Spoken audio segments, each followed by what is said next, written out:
So for this warm-up today, these two problems have a couple things in common. But first, let's just look at number one here. What operation is happening with number one? Addition. Addition. And what do we need to add two fractions?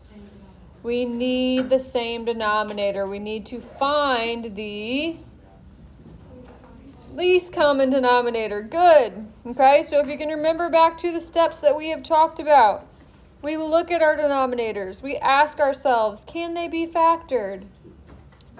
No, we don't. We can't factor these. Okay? Do I have any monomials I'm dealing with these denominators? Single people? No, I don't. Okay? Do I have any binomials? Yes. Yes. And what's the rule about inviting binomials to the party? Every binomial gets an invite to the party. Are those two different binomials? Yes. So what is the common denominator here? You got it. V plus 2, V minus 6. So we're going to write it twice because we have two fractions. And now we're going to ask ourselves, on the first fraction, to get from this denominator to my new one, what am I missing? Just the V minus 6. So that's the only thing I need to multiply by, correct? Yes. What is 4 times V minus 6? 4V minus 24. You got it. Distribute. Okay? Same thing with the second one. To get from V minus 6 to my new denominator, what am I missing? Just the V plus 2. Just the V plus 2. So that's all I'm going to multiply by. What is 3 times V plus 2? 3V plus 6. What do we do now?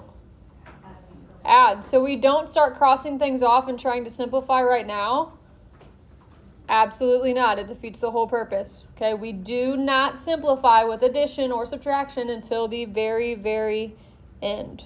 So we keep that denominator, add across, and what do we have up top? 7V minus 18. We agree with Hannah? We should. Okay, and is there anything else? I don't like the way I wrote that minus sign. Is there anything else I can do here? No? We can't factor anything out of 7V minus 18? Nope, and that's not the same binomial as what I have on the bottom. So that is it. Any questions there? Okay. Cool.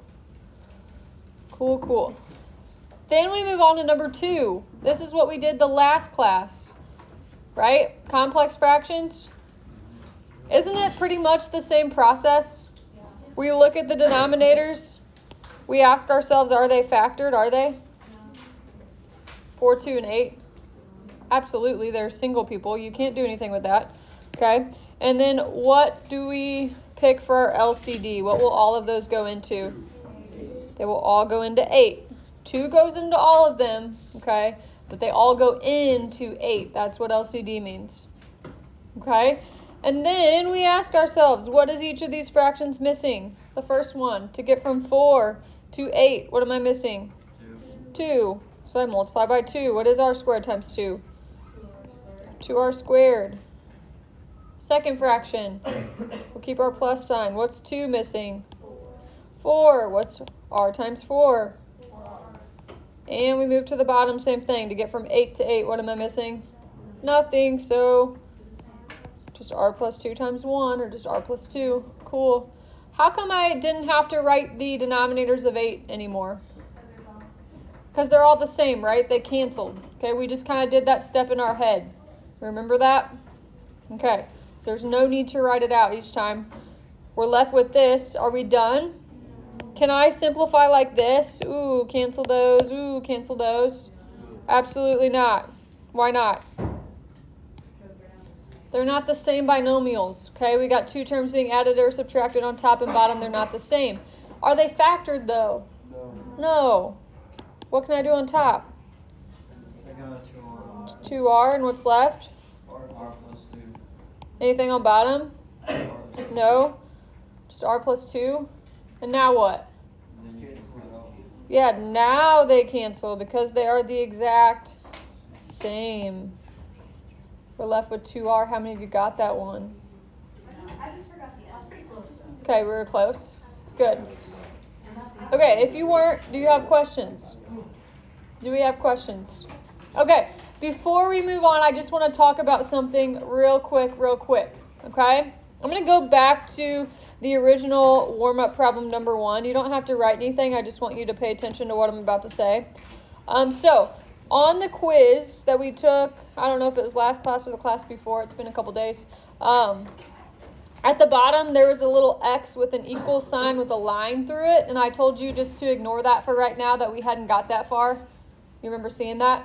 Okay, so we're going to talk about what that means, okay? Anytime you see an equal sign with a line through it, that just means does not equal, okay? So what this is asking me is what can X not equal? Actually, I need to use V because there's V's in this problem.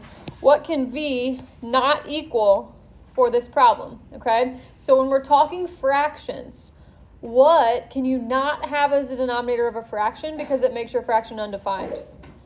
0, right? You could type any number in your calculator and hit divided by 0, and your calculator is going to say domain error, okay, or divide by 0 error, depending on what calculator you have, okay? So what I mean by that is that there are, since there's 2 fractions here, we have 2 different denominators, correct?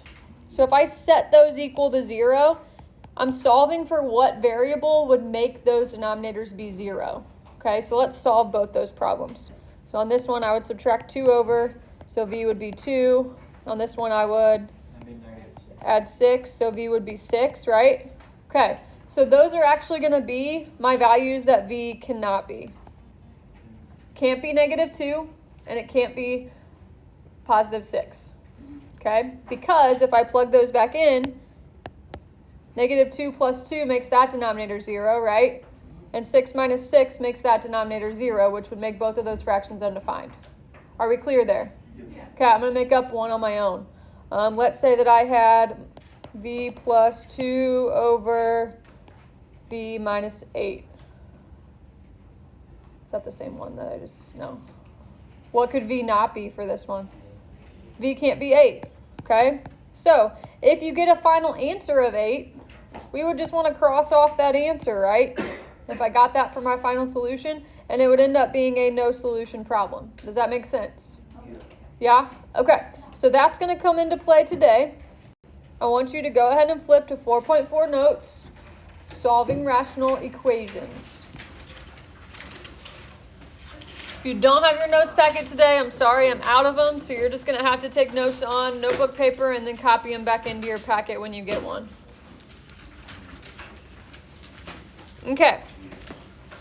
So, 4.4 again, solving rational equations. So far, what we've looked at simplifying expressions with our 4 operations, right?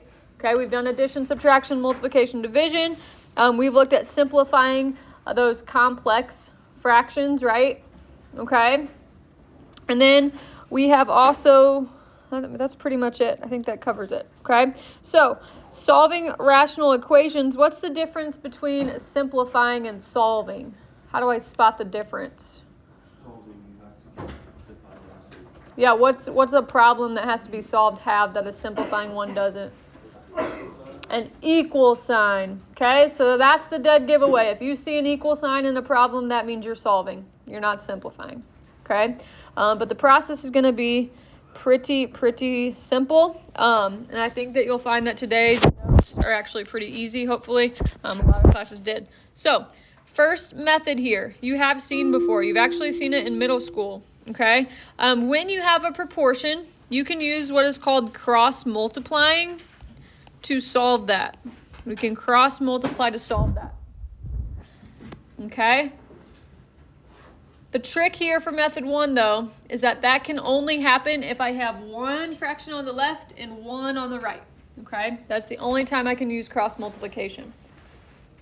If I have more than one fraction on one side, then I have to use the LCD method, which makes sense because I just did 2 warm-up problems that used that.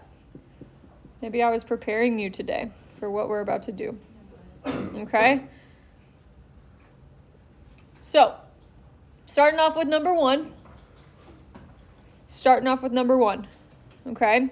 So, we look, Do we have one fraction on the left, one on the right? Perfect. We're going to use cross multiplication then. Okay? So what that means is we are multiplying each direction diagonally. Okay? So just diagonally. I put a little x through the equal sign. So one of the directions is going to be 4 times x minus 6. The other one is 7 times x. Does it matter which side goes on which of your equal sign? Absolutely not. 7x equals 4 times x minus 6 is the same thing. Okay, so whatever side you put it on, you're good. Okay, and then we just use order of operations and we solve the equation. We've been doing this since middle school too. How would I solve this? Yeah, distribute the 4. 4 times x. 4 times negative 6. Negative 24 equals 7x. Can I solve that? Absolutely. How? Minus 4x.